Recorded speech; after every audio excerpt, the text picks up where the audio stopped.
Jadi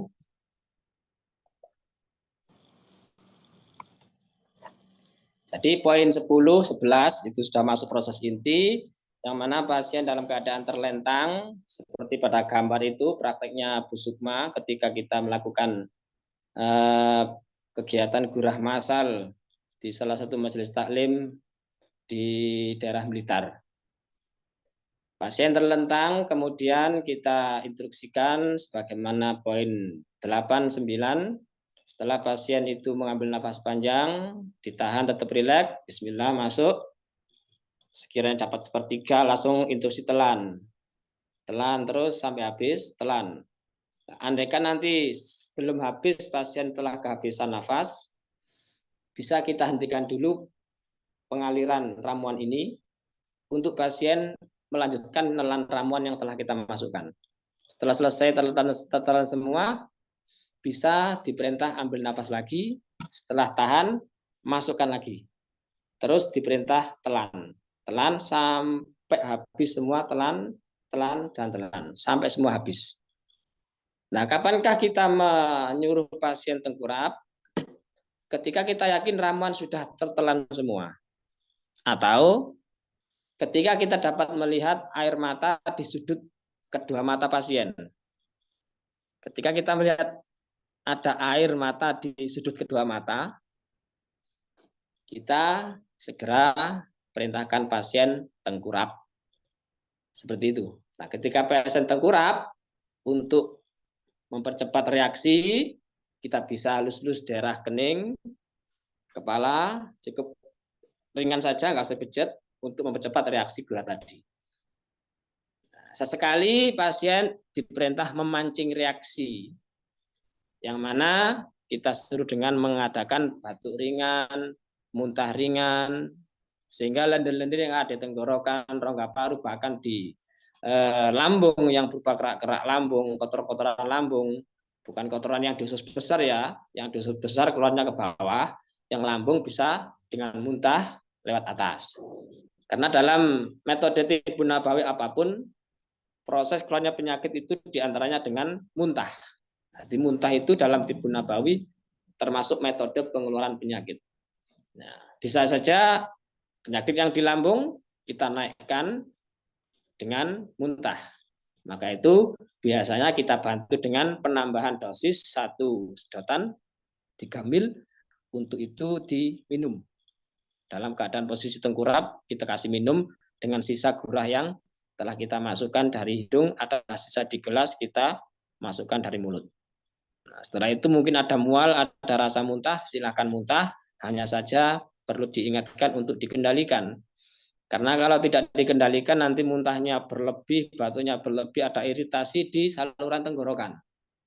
Ini ditandai dengan lendir yang bercampur sedikit darah. Saya sering seperti itu. Pasien tidak bisa mengendalikan batuk, tidak bisa mengendalikan muntah, sehingga lendir yang keluar itu bercampur dengan darah. Nah, itu pasien kadang-kadang itu takut. Nah, kita harus bisa menenangkan pasien, itu normal saja karena panjenengan batuknya, muntahnya berlebih, tidak terkendali. Sehingga ada luka di area atau di saluran tenggorokan. Nah, luka ini akan berhenti ketika nanti seiring berhentinya lendir. Lendir keluar terus ada darah, hanya sedikit saja darahnya seperti biasanya. Terus seiring berhentinya lendir sudah berhenti lukanya, darahnya berhenti. Biasa itu biasa. Maka dari itu kita ingatkan batuk ringan, muntah beneran juga nggak apa-apa, hanya saja dikendalikan.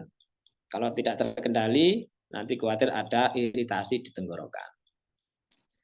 Nah, itu nomor 14, poin 14, terkadang terjadi iritasi atau luka pada tenggorokan dikarenakan batuk dan muntah yang tidak bisa dikontrol. Nah, itu sudah saya terangkan tadi.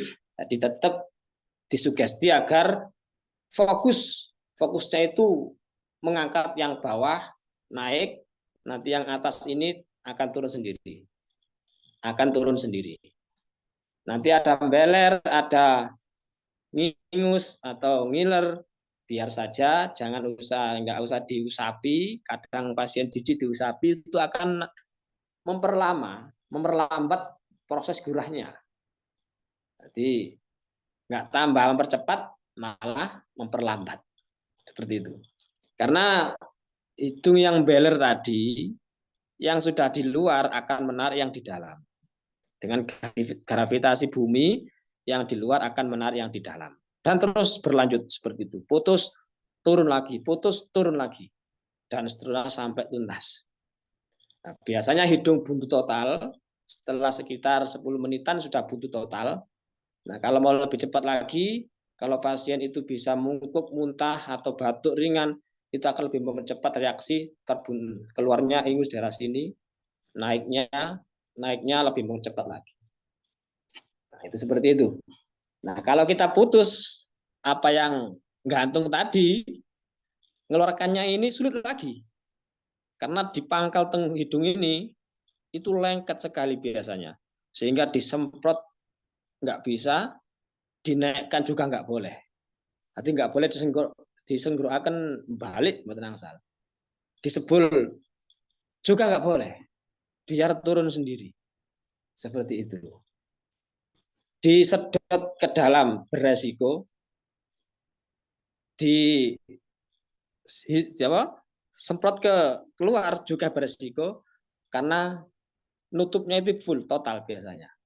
Jadi solusinya ya diam saja, ditunggu saja, didorong dari bawah, kedorong nanti. Fokusnya keluarkan yang area dada, area tenggorokan, area lambung, dinaikkan. Fokus di situ. Nanti ini buntu total, turun sendiri. Kalau sudah turun, jangan diputus, nanti mamarah memperlambat. Biar gantung, karena yang gantung ini akan menarik yang di dalam. Kalau diputus, akan lebih memperlambat, karena mengeluarkan yang dalam lebih sulit lagi, lebih kental lagi. Nah, itu seperti itu. Nah, mungkin ketika itu pasien akan buntu hidung, diarahkan ambil nafas atau bernafas dari mulut. Mungkin ada sedikit capek di kepala, nah itu slide selanjutnya. Capek di kepala karena tengkurap terus, itu dibantu dengan pijatan ringan. Mulai sini biar rileks saja, nggak usah ditawakan malah sakit. Biar rileks saja, biar rileks sampai bawah sini. Biasanya saya leher, kemudian pangkal pundak sini. Biasanya pegalnya di situ karena tengkurap lama. Seperti itu. Nah, baiklah sampai sini mungkin ada yang perlu di-sharing lagi. Sampai sini. Sampai sini. Tadi Pak Nuri, Pak Maulana, Pak Dede, ada Pak Dede ini. Pak Dede nggak adil, Pak Dede.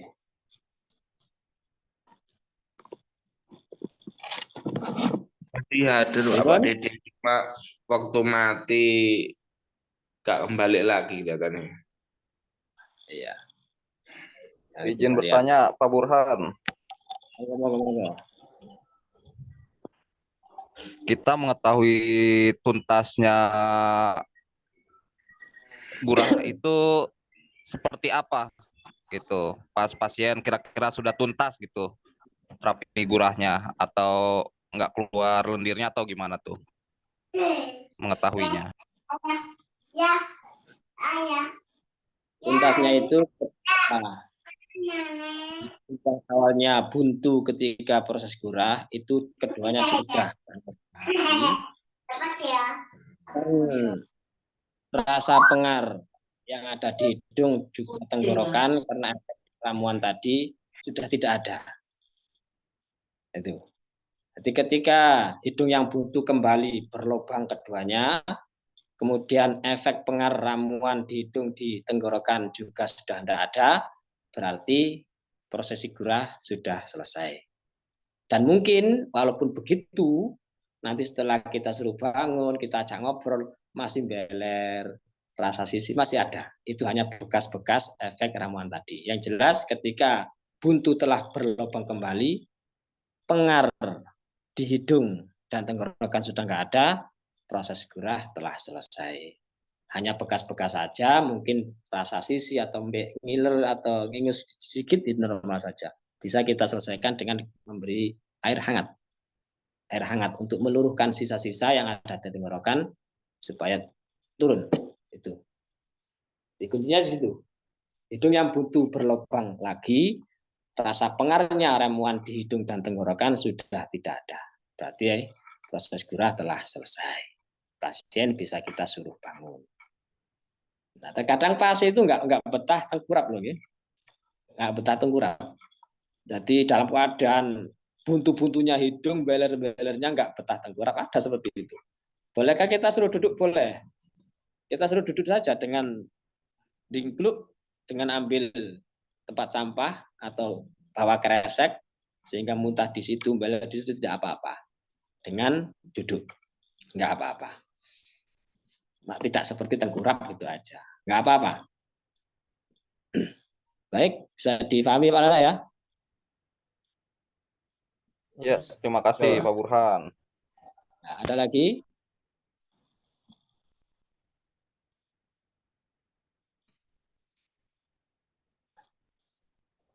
Satu lagi, untuk memasukkan cairan gurah ke mulut itu prosesnya gimana tuh? Dari hidung dulu apa berbarengan lewat mulut? Dari hidung dulu, Pak. Ketika pasien terlentang, sesuai poin 10-11 tadi, poin 10-11 tadi kan seperti itu, pasien terlentang, setelah siap, ambil nafas panjang, tahan, tetap rileks, kita masukkan sesuai tadi. Setelah ditelan semuanya, yang kita yakini sudah habis, atau mungkin air matanya sudah mulai keluar, bisa kita suruh tengkurap. Nah, kita tengkurap, sekiranya kita butuh memancing reaksi dari mulut, mungkin dengan supaya lebih mempercepat reaksi, kita bisa menambah dosis satu suntikan ini 3 ml untuk dia minum lewat mulut ketika posisi tengkurap. Nanti insya Allah cepat mereaksikan yang daerah bawah. Seperti itu. Kalau puntot lewat hidung saja. Berarti proses memasukkan ke mulut itu posisi pasien tengkurap ya Pak Burhan? Tengkurap. Untuk merangsang, mempercepat rangsangan di area bawah. Kan kita juga berkepentingan untuk membersihkan area lambung juga. Lambung, paru, tenggorokan harus naik. Nah, itu untuk mempercepat reaksi yang bawah. Bisa juga tidak kita kasih lewat mulut, semua dari hidung juga nggak apa-apa. Itu hanya kombinasi jika kita mau menerapkan kombinasi antara hidung dan mulut. Seperti itu. Masih ada yang lain?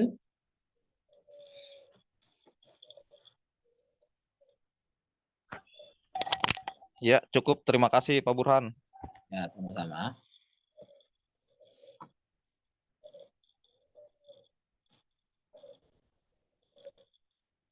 Pripun, Pak Nuri? Cukup Pak Burhan, cukup. Tinggal Ya. aja. Ya. Bisa kita lanjutkan ya. Baik, slide selanjutnya ada larangan-larangan saat terjadi proses gurah. Sedikit saya sindir tadi, membersihkan lendir yang keluar dari hidung. Kalau ada lendir yang gantung, jangan dibersihkan. Itu malah memperlambat terselesainya proses pengeluaran lendir secara keseluruhan. Karena kita manfaatkan gravitasi bumi, yang gantung akan menarik yang di dalam.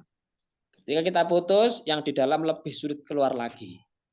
Mungkin terkadang kita butuh untuk menekan-nekan mulut hidungnya supaya mengeluarkan yang dalam agar menggantung. Kalau kita biarkan saja, tidak kita tekan, tetap di dalam, tersangkut oleh rambut-rambut hidung. Maka kita butuh tekan-tekan supaya ada yang gantung. Kalau ada yang gantung, biar menggantung sendiri, putus-putus sendiri. Sehingga yang menggantung itu akan menarik yang di dalam. Karena biasa yang di dalam lebih kental lagi, lebih lengket lagi. Kalau nggak dibantu tarikan dari yang gantung, itu akan memperlambat terselesaikannya proses gurah. Maka yang gantung biar gantung. Larangan lagi menghembus hidung yang buntu oleh sumbatan lendir, bahaya bagi hidung, mata, dan kepala. Itu. Terkadang malah bersin lah. Biasanya bersin yang terjadi ketika gurah itu udara yang tersemprot itu akan dipaksa keluar lewat mulut.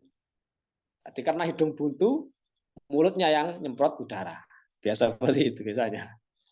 Nah, kalau kita menyengaja nyebur menghembus hidung, itu berbahaya bagi organ di arah hidung, mata, bahkan kepala. Karena buntu total, buntu total. Memegang mata, mulut, dan hidung dengan tanpa tisu ya untuk mencegah iritasi saja. Jangan menyedot atau memaksa lendir keluar, biar lendir kotoran keluar dengan sendirinya. Sudah maklum. Selama proses gurah, pasien bernafas melalui mulut karena memang biasanya hidung itu buntu total. Nah, ini untuk reaksi gurah. Reaksi gurah itu biasanya tergantung pada penyakit yang diderita pasien. Macam-macam reaksinya, ada banyak poin, ada 6 poin itu. Pasien keluar penyakit MAH, asam lambung biasanya terasa mual, langsung muntah biasanya. Kalau ada indikasi MAH lambung, kerak-kerak kotoran lambung itu ada rasa muntah. Pasien sinusitis biasanya pusing kepala, lendir keluar dari lebih dari 20 menit, biasanya seperti itu. Untuk pasien yang kecanduan narkoba, mual, muntah, jadi untuk yang narkoba kemarin saya sudah singgung, untuk terapinya lebih baik sebulan sekali. Untuk pecandu narkoba atau pecandu rokok yang ingin berhenti, bisa terapi gurah sebulan sekali. Kalau penyakit asma biasanya dada, biasanya sesak. Nah, kalau sudah begitu, tentu kita harus bisa merelaksasi pasien, tetap tenang. Dan kita siapkan air hangat atau seduhan jahe. Mungkin sewaktu-waktu pasien sudah nggak kuat meneruskan, bisa kita langsung minumkan air hangat tersebut untuk melonggarkan pernafasannya. Nah, bagi yang kecanduan rokok biasanya guatel. Ya, gitu. Selanjutnya poin 6, untuk pasien keluar TBC baru ketika dikurangannya terasa sesak nafasnya setelah gurah dan minum jahe, tidak biasa itu. Nah, itu reaksi-reaksi yang umum yang biasanya terjadi ketika gurah. Tidak jauh dengan muntah, beler, dan lain sebagainya. Kemudian terakhir penyelesaian gurah.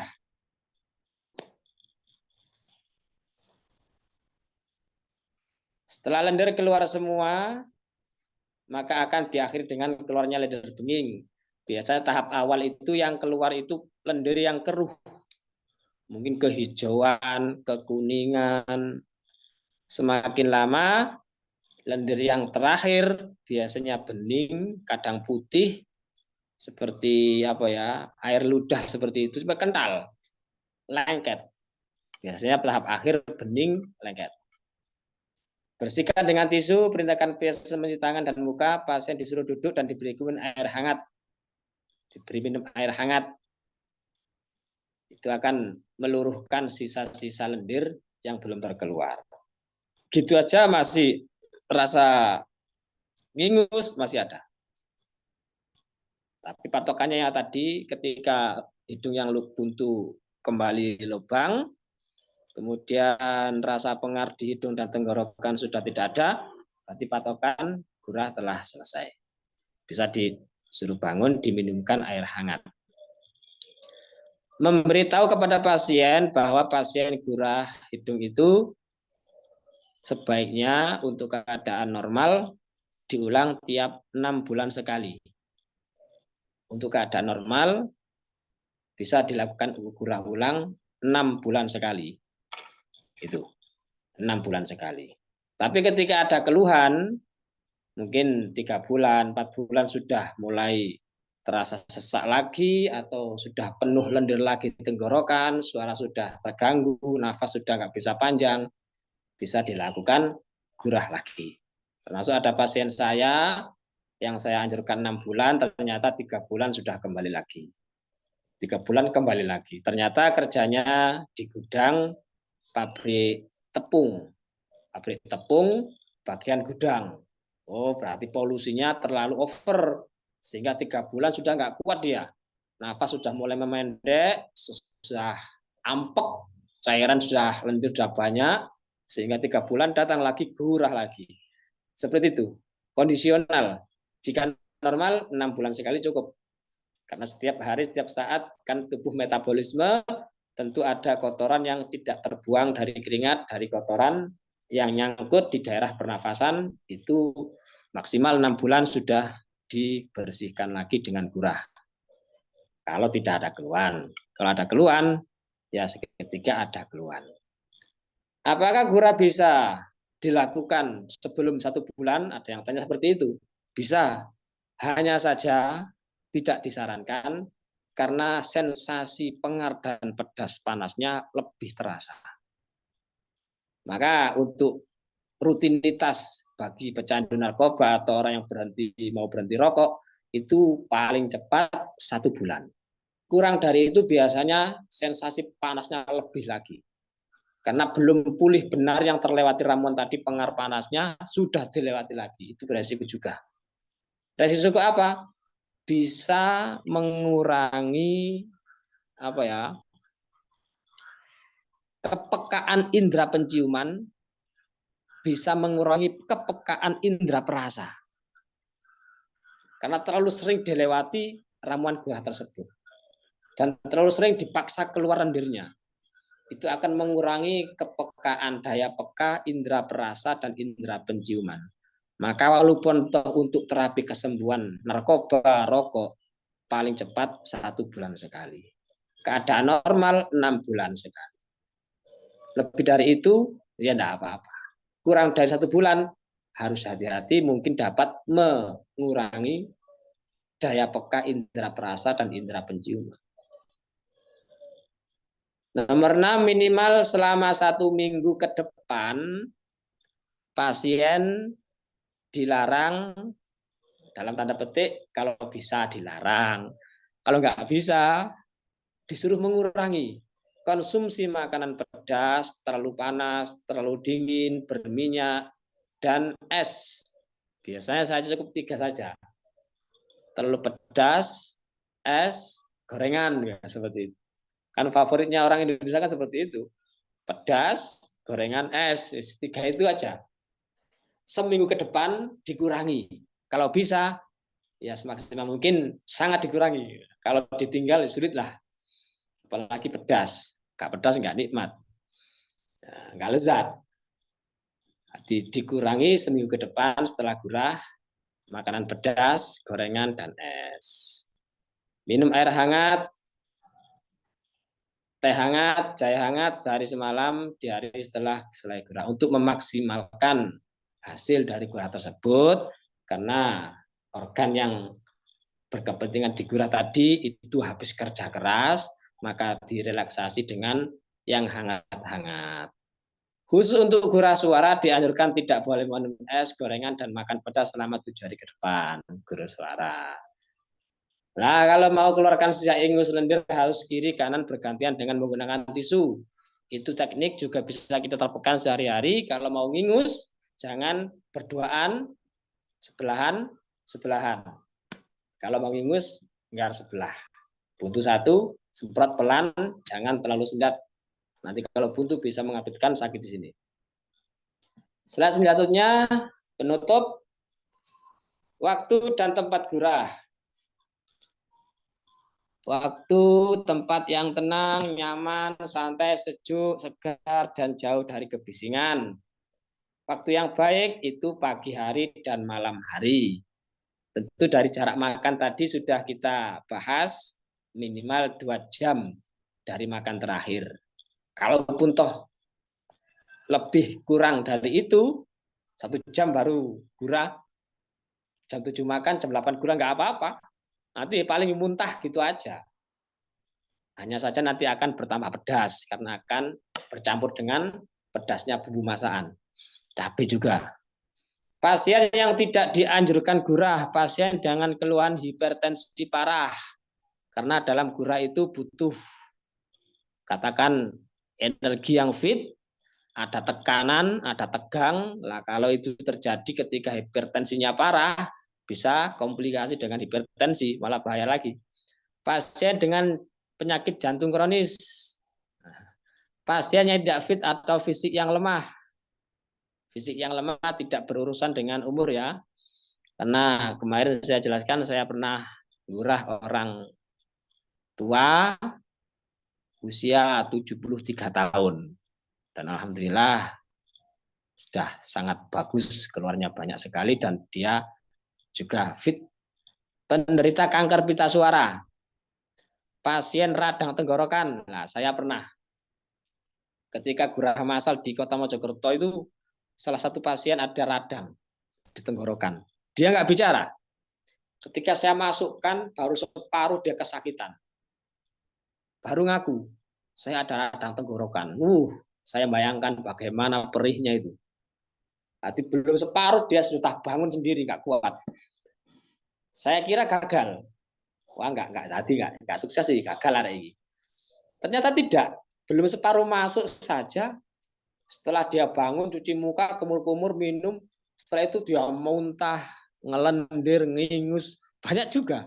Oh, ternyata seperti itu. Kalau berhasil, ya berhasil. Walaupun nggak semuanya masuk. Itu pernah saya alami pasien radang tenggorokan. Kalau saya tahu dia radang tenggorokan, tentu nggak saya gurah. Saya nggak tahu, dia nggak bicara. Mau saya masukkan masal kan, masal daftar, langsung ikut, langsung toto, jus ngoten. Barang waktu dia giliran dia belum separuh, bangun dia kesakitan. Nah mas, saya radang pak. Wah, minum air hangat dia. Setelah minum kembali sudah muntah-muntah lagi. Oh, sukses berarti. Seperti itu. Nah, kalau kita tahu radang, hindari dulu, biar sembuh dulu radangnya. Nanti ada komplikasi pada radangnya malah parah nanti. Pasien asma kronis kemarin saya jelaskan, pastikan pasien tidak kumat kambuh asmanya ketika proses gurah. Karena ketika gurah hidung buntu, nafas lewat mulut saja. Kalau asma kumat, wah bahaya. Maka kita perlu bincang-bincang dengan pasien, mungkin penyakit asma, kemudian sering tidaknya kumat kambuh itu bagaimana, durasinya bagaimana, lah atau kita simpulkan, oh ternyata asmanya kambuhnya karena hawa dingin, karena kelelahan, karena apa, maka ketika gurah kita kondisikan gurah siang hari atau waktu yang kita pertimbangkan baik untuk dia. Karena saya juga pernah gurah pasien asma. Dia asma, ngakunya kalau kumat itu biasanya parah esok, mau jelang subuh sampai jam 7 pagi, 8 pagi, ketika sudah mulai panas, sudah lega lagi. Oh, berarti asmanya karena dingin. Maka saya gurah posisikan siang hari. Dan alhamdulillah sukses. Anak di bawah usia 12 tahun sudah saya singgung di awal pertemuan tadi. Limbah gurah sebaiknya dibakar atau dikubur. Kemudian gurah bisa ditunda pelaksanaannya karena pasien sedang pilek berat, buntu total yang nggak bisa masuk, pusing berat, full berat, sesak nafas, ditunda dulu. Sakit perut, diare mah, ditunda dulu. Pasien baru selesai makan, tunda dulu, diundur dulu.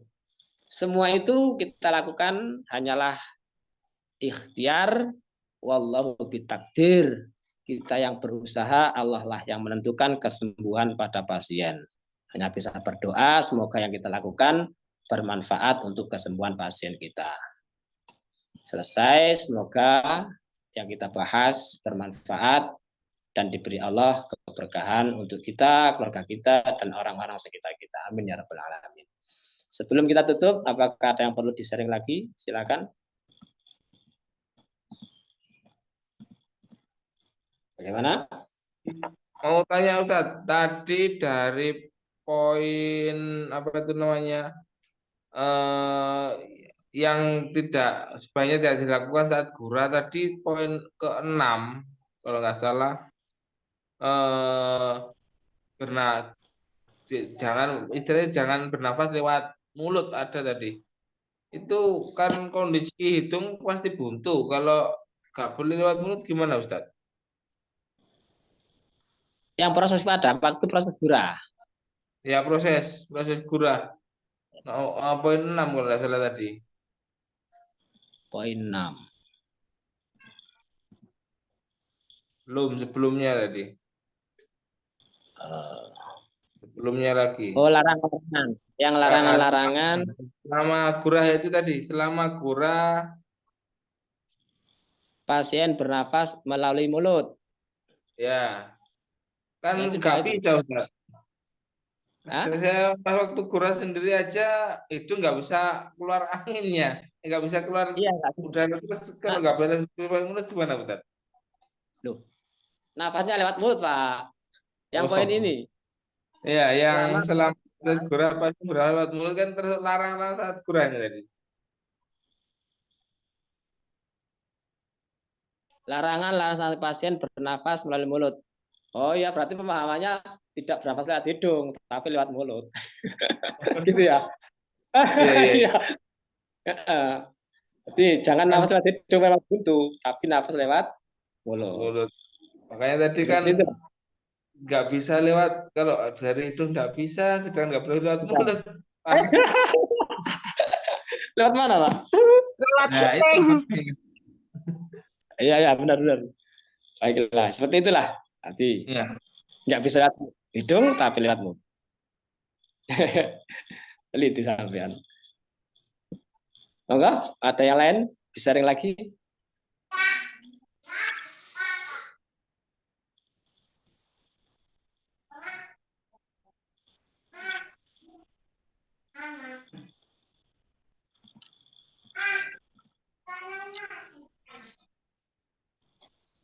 Sudah cukup, Pak Burhan.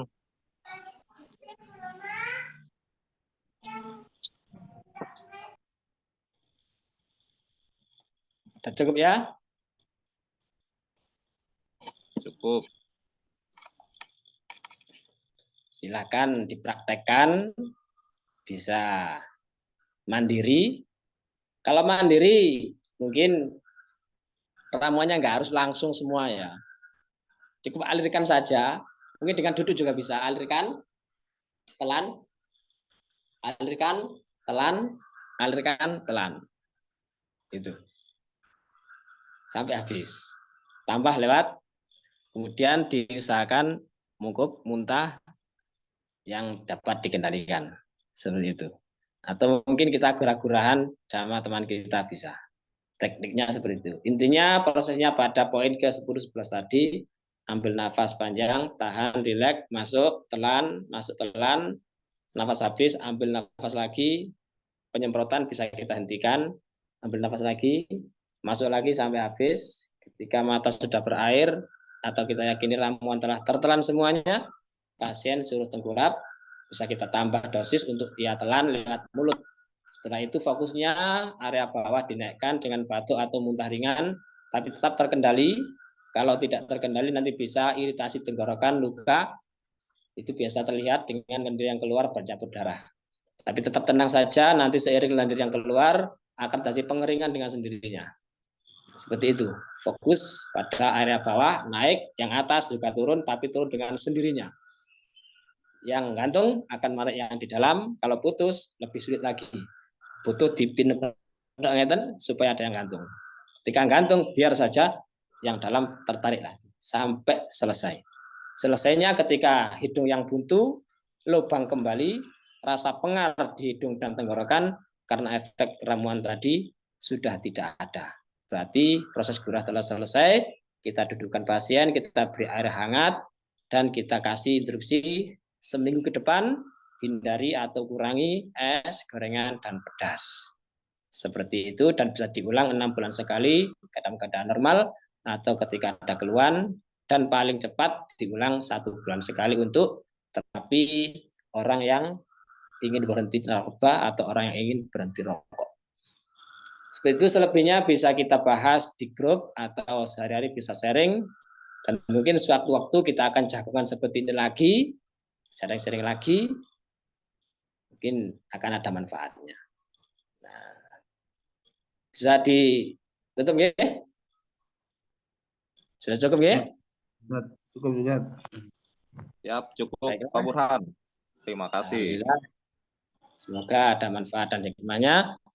Kurang lebihnya saya mohon maaf yang sebesar-besarnya. Untuk buku modul dan sertifikat, pelan-pelan saja saya ingin tahu jenengan pemahami benar-benar dan bisa mengaplikasikan ilmu ini kepada pasien, dan file ini halal untuk jenengan. Kalau bisa jangan disebar dulu karena belum ada modulnya.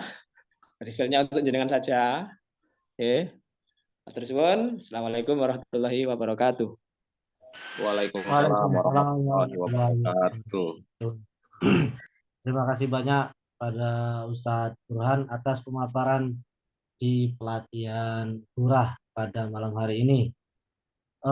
Sampailah di penghujung acara kita malam hari ini. Mari kita tutup dengan bacaan hamdalah. Alhamdulillahirabbil alamin. Mudah-mudahan apa yang kita dapat pada malam hari ini membawa keberkahan bagi kita dan seluruh umat. Amin amin ya rabbal alamin. Amin. Sekian dari kami. Apabila banyak kurangnya mohon keikhlasannya. Wassalamualaikum warahmatullahi wabarakatuh. Waalaikumsalam warahmatullahi wabarakatuh.